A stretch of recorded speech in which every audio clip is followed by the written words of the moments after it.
While the government of Greece implements austerity measures following European Union and International Monetary Fund bailouts, large anti-austerity protests continue to spread across Greece. You're dealing with what people have been very right to describe as a financial nuclear bomb.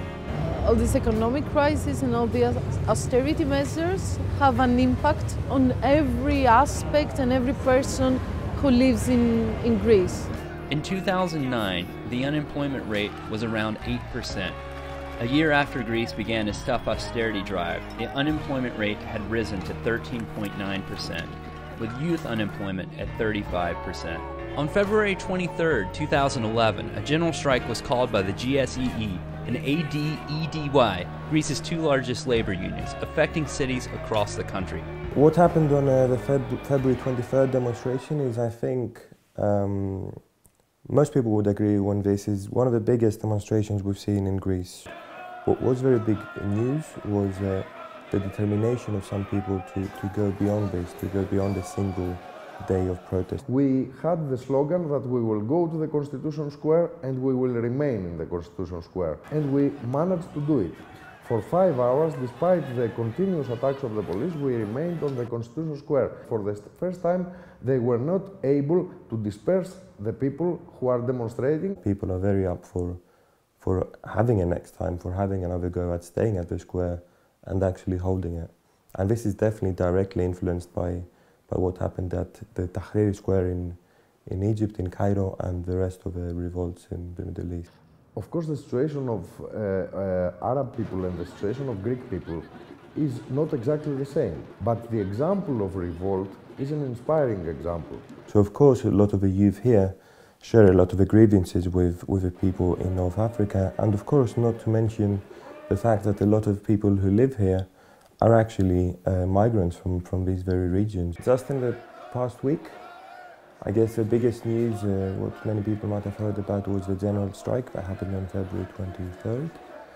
But at the same time with this, there's been a hunger strike by about 300 migrants, undocumented migrants, who've been struggling to get legalized. Here we have a strike, a hunger strike of 300 immigrants who work and live in Greece. They are asking for their legalization.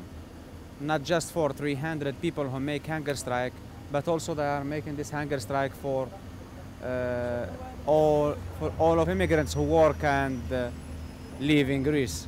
This is actually the biggest mobilization that has ever happened in Greece from migrants. So the political climate, it has an economic crisis, which makes it much more difficult to renew for migrants that are here for a long time, to renew permits. The condition of the hunger striker now is so low condition, their health is in a difficult situation. Now I think that's 38 in the hospital here in Athens and something like 15 hunger striker in Thessaloniki. This is the decision of the hunger striker themselves. They said we will not stop, we are making our hunger strike until the end. When they said the end, they mean until they take their papers or they are ready to die for their demands. On March 9th, the migrants ended their 6-week hunger strike. The government agreed to give residency permits to those who could prove they had been living in Greece for 8 years. This was a key demand.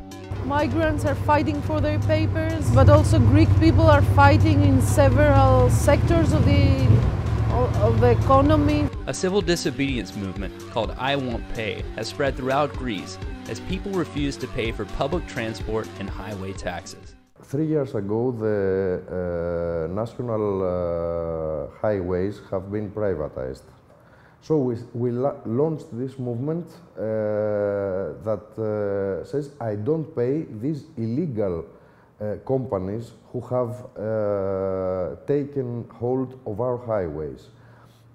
Gradually, this movement has expanded, and we arrived to the point at the end of 2010 where hundreds of thousands of people are following this movement by pushing the bars in the toll stations and refusing to pay. 2 months ago, we launched also the movement I Don't Pay, In the public transport, people have decided to try and block off the actual paying of the transportation tickets, so encourage people not to pay, the block off the ticket vending machines or the validation machines, or in any other way actively encourage people to not pay. we see thousands of people following it independently of their political beliefs, because they realize that it is a just movement, it is a right movement, it is a movement that says to the government, says to the European Union, to the IMF and to the private companies that we will not pay for your crisis.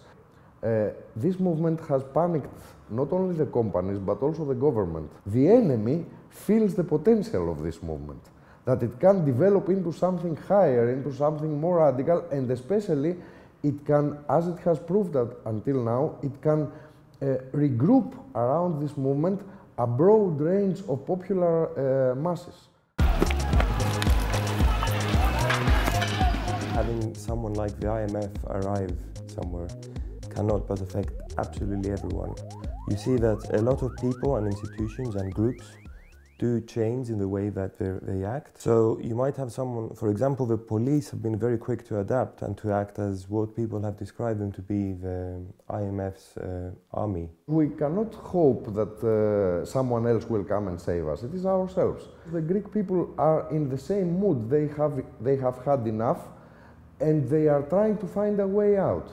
And we say that a popular revolt is the way out now. The old world as we knew it is pretty much dying. If this big struggle ends up with a victory, I think a lot of things will be different the next day. No matter how much we struggle here, and no matter how much we manage to win, if we are winning, we would never be able to do it on our own. This is an international movement, it's an international struggle, and we need to have victories and we need to have struggle everywhere if we're going to have any chance of succeeding.